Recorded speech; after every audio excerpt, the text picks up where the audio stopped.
자, 욥 같은 신앙이 참 귀하죠. 오늘 우리가 만약에 욥 같은 일을 당했다면 과연 우리 욥같이 이렇게 반응할 수 있었을까? 본문을 읽어보면서 그런 생각을 했습니다. 하나님이 욥의 신실함을 따라서 욥에게 많은 복을 주셨어요. 자녀도 많이 주고 또 당대에 거부가 될 만큼 그렇게 많은 재산도 주셨는데, 오늘 말씀해 보니까 어느 날 갑자기 하루아침에 모든 것을 다 잃어버리고 맙니다. 가지고 있는 것들도 다 빼앗기고, 또 자녀들도 한순간에 큰 바람이 와서 그 위에 집이 무너짐으로 말미암아 자녀들도 모두 다 목숨을 잃게 되는데, 이런 일을 만나면 누가 견딜 수 있겠고 누가 하나님을 향하여 원망하지 않을 수 있겠습니까? 근데 오늘 욥은 22절에 보니까 이 모든 일에 욥이 범죄하지 아니하고 하나님을 향하여 원망하지 아니하리라, 이런 말씀으로 욥의 신앙을 평가하고 있습니다. 원망이 나오죠. 원망이 나옵니다. 이런 일이 아니더라도 조금만 인내하고 참아야 될 형편이 되면 속에서부터 원망이 치솟아 오르는 것이 우리의 연약함입니다. 그러나 욥의 믿음이 얼마큼 성숙했다는 것을 우리가 알 수가 있는 대목이에요.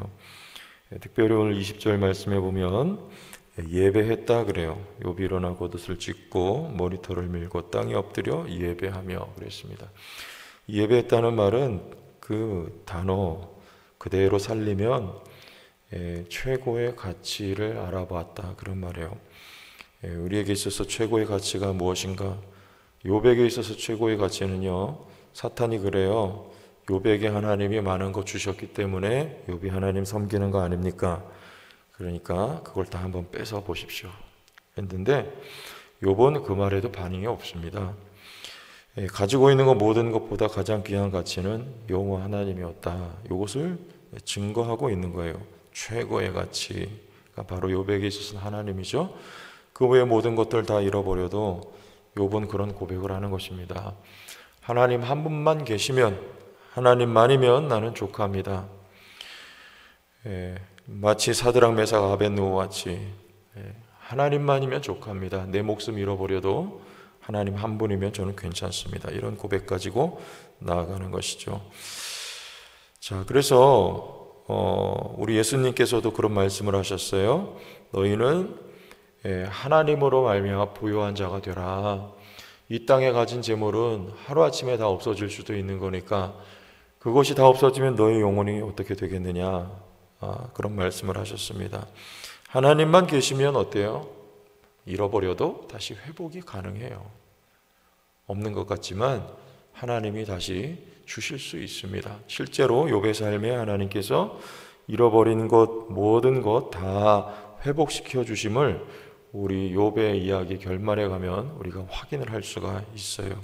하나님 계시면 잠시 고난이 있고 어려운 것 같아도, 불행이 닥쳐오는 것 같아도 결국에는 해피엔딩으로 우리의 인생을 마무리할 수 있게 되는 것이죠. 자, 우리 21절에 보면 또 이런 이유를 가지고 있습니다. 이래 대해 내가 모태에서 알몸으로 나와 싸운즉 또한 알몸이 그리로 돌아가올지라. 주시니도 여호와시요 거두시니도 여호와 시오니 여호와의 이름이 찬송을 받으실지니이다. 이렇게 욥이 고백을 합니다. 놀라운 고백이죠. 이 모든 것들이 어디로부터 왔느냐? 하나님으로부터 왔고, 따라서 거두신 분도 하나님이시다. 이런 고백 속에서 이 어려움의 원인자가 하나님이신 것을 욥은 고백을 하고 있어요. 주신 분도 하나님, 걷어가신 분도 하나님. 이게 무슨 말이냐면 하나님은 선하시다, 이런 고백이 담겨 있는 것입니다. 하나님이 다 걷어가신 데는 이유가 있다. 이유가 무엇일까요? 이스라엘 백성들에게 신명기 8장에 말씀하셨습니다. 내 광야길을 걷게 하신 것은 이유가 있다. 사람이 떡으로만 사는 것이 아니요 하나님의 입으로 나오는 말씀으로 사는 것을 알게 하시려고. 이게 이유죠. 하나님의 선한 목적이 있는 겁니다. 광야길에 애매하게 고난받는 것 같지만 하나님은 의도하신 이유가 다 있어요. 오늘 욥에게 불어닥치는 고난도 이유가 있는 것입니다. 그러나 그건 하나님의 선한 의도예요. 선한 의도. 욥은 그걸 믿었어요. 지금 당장 어렵고 힘들지만 내가 신앙하는 하나님은 선하시다. 그래서 결코 우리에게 해를 주시는 분이 아니고 결과적으로 유익을 가져다 주는 분이시다 라고 이렇게 욥은 믿을 수 있었던 것입니다. 자, 한마디로 말하면 이 마귀 사탄의 시험은 그런 거예요. 우리의 믿음이 조건적인 것이다. 하나님이 욥에게 이렇게 해 주셨기 때문에 욥이 믿는다. 여러분, 이 세상에 조건적이지 않은 종교가 어디 있습니까? 다 조건적이에요.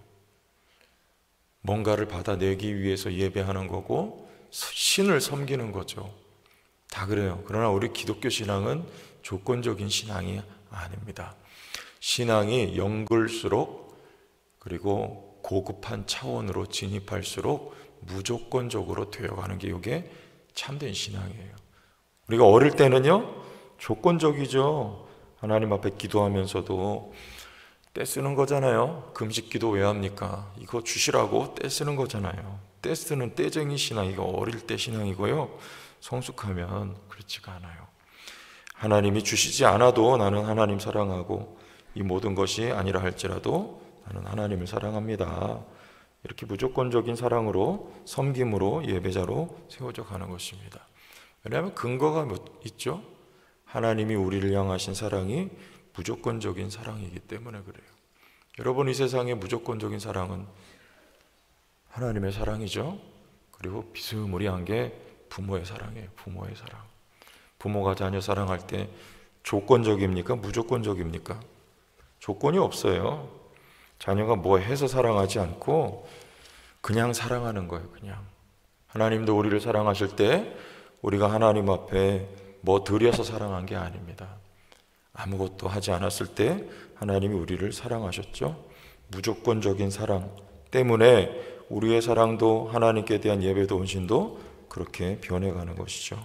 고린도후서 5장 14절 15절에 보면 이런 말씀이 있습니다. 그리스도의 사랑이 우리를 강권하시는도다. 우리가 생각하건대 한 사람이 모든 사람을 대신하여 죽었은즉 모든 사람이 죽은 것이라. 그가 모든 사람을 대신하여 죽으심은 살아있는 자들로 하여금 다시는 그들 자신을 위하여 살지 않고 오직 그들을 대신하여 죽었다가 다시 살아나신 이를 위하여 살게 하려 함이라. 바울이 이런 말을 썼어요. 그리스도께서 먼저 우리를 위하여 값없이 희생하셨기 때문에 우리들도 그 사랑을 받아 알진대 그분을 위하여 다시는 자신을 위하여 살지 않고 하나님을 위하여 그리스도를 위하여 살게 하기 위하여서 우리에게 조건 없는 사랑을 부어주셨다라고 말씀하고 있는 것이죠. 우리의 믿음은 어떻습니까? 조건적입니까? 무조건적입니까? 하나님 이런 거 저런 거 주셨기 때문에 또 주실 것이기 때문에 하나님을 예배합니까? 아니면 욥처럼 그것이 아니라 할지라도 하나님을 예배하는 신앙입니까? 이와 같은 신앙으로 우리의 믿음이 세워져 갈 수 있기를 주의 이름으로 축원합니다. 하나님 아버지 은혜를 감사합니다. 오늘도 거룩한 한 날 우리에게 허락하여 주셨습니다. 하나님 우리의 믿음도 주님의 것임을 고백합니다. 하나님이 넣어주신 믿음, 선하게 창조하여 주신 우리의 인생, 무조건적인 사랑으로 우리를 사랑하여 주심으로 우리도 하나님의 은혜를 힘입어 온전하고 성숙한 믿음으로 나아가게 하시고 욥의 예배와 같이 오늘 드려질 예배도 그러한 예배가 될 수 있도록 인도하여 주옵소서. 예수님 이름으로 기도하옵나이다. 아멘.